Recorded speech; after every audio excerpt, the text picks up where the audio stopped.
आज की ताज़ा खबरों में सबसे विशेष खबर यह है कि आईसीसी अर्थात इंटरनेशनल क्रिमिनल कोर्ट ने इजराइल के प्रधानमंत्री बेंजामिन नेतन्याहू के खिलाफ अरेस्ट वारंट या फिर उनकी गिरफ्तारी की मांग की है और इसी पर आज की पूरी चर्चा होगी। इजराइल के प्रधानमंत्री के खिलाफ मास मर्डर का अभियोग लगाया गया है और यह मास मर्डर का अभियोग लगाने वाले जो आईसीसी के मुख्य अभियोक्ता मिस्टर करीम खान ने उन पर यह आरोप लगाया है कि उन्होंने हमास पर हमला करके मास मर्डर किया है। मास मर्डर का मतलब होता है कि एक समूह में लोगों की हत्या की है या फिर कह सकते दुर्दांत हत्यारा।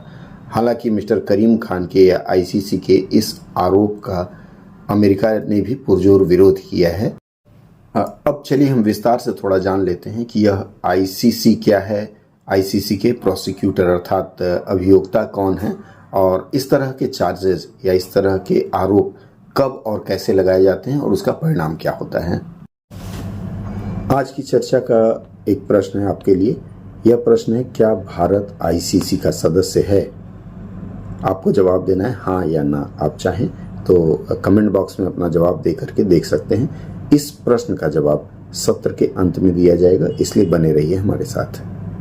अंतर्राष्ट्रीय आपराधिक न्यायालय विश्व की प्रथम अंतर्राष्ट्रीय आपराधिक न्यायालय है जिसकी स्थापना सिर्फ इसलिए की गई थी कि नरसंहार, युद्ध अपराध, इसके बाद मानवता की हत्या अर्थात मानव अधिकारों के हनन, ऐसे मामलों के अंतर्राष्ट्रीय स्तर पर होने वाली समस्या की जांच कर सके और उसके लिए नैदानिक उपाय बता सके। इसी क्रम में अगर किसी को अंतर्राष्ट्रीय अपराध न्यायालय यह कहती है कि इस आदमी ने यह अपराध किया है तो उसे दंडित करने का भी प्रावधान इस न्यायालय के पास प्रावधान या हक है। इसका मुख्यालय नीदरलैंड के हेग शहर में है। इसकी स्थापना 1 जुलाई सन 2002 में हुई थी और इसकी स्थापना के बाद से ही जितने मामले इसके समक्ष लाए जाएंगे यह सिर्फ उन्हीं की जांच कर सकती है।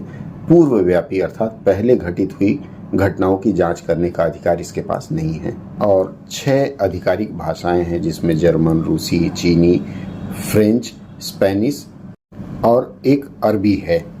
इसके 6 क्षेत्रीय कार्यालय भी हैं अर्थात रीजनल ऑफिस जिसको कहते हैं, जिसमें से किंगसा और बुनिया की स्पेलिंग है BUNIA।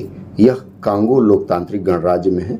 और इसके बाद है कपाला युगांडा में है। उसके बाद बुंगी या फिर इसे बुगाई भी कहते हैं जो मध्य अफ्रीकी गणराज्य में है। नैरोबी अर्थात केन्या का यह शहर है और आबिदजान ये आइवरी कोस्ट में है। सबसे बड़ी बात है कि आईसीसी के पास अपना कोई पुलिस बल या स्पेशल फोर्सेस नहीं होती हैं। एक प्रश्न यह पूछा जाता है कि इंटरनेशनल क्रिमिनल कोर्ट और इंटरनेशनल क्रिमिनल जस्टिस, ये जो दोनों संस्थाएं हैं, क्या संस्थाएं एक ही हैं या अलग अलग हैं? तो इसका ध्यान रखें, ये दोनों संस्थाएं अलग अलग हैं। आईसीसी इंटरनेशनल क्रिमिनल कोर्ट अभी तक संयुक्त राष्ट्र प्रणाली अर्थात यूएन का सीधा हिस्सा नहीं है। इंटरनेशनल कोर्ट ऑफ जस्टिस अर्थात ICJ यह संयुक्त राष्ट्र संघ का एक हिस्सा है। तो चूंकि भारत ने रोम संधि नहीं अपनाया है इसलिए भारत आईसीसी का सदस्य नहीं है और फिलहाल इसके कुल 124 सदस्य हैं। जो हालिया में सदस्य जुड़ा है वह है मलेशिया। आज की चर्चा में बस इतना ही। अगली चर्चा में हम पुनः जुड़ेंगे और विस्तार से अन्य विषय पर चर्चा करेंगे।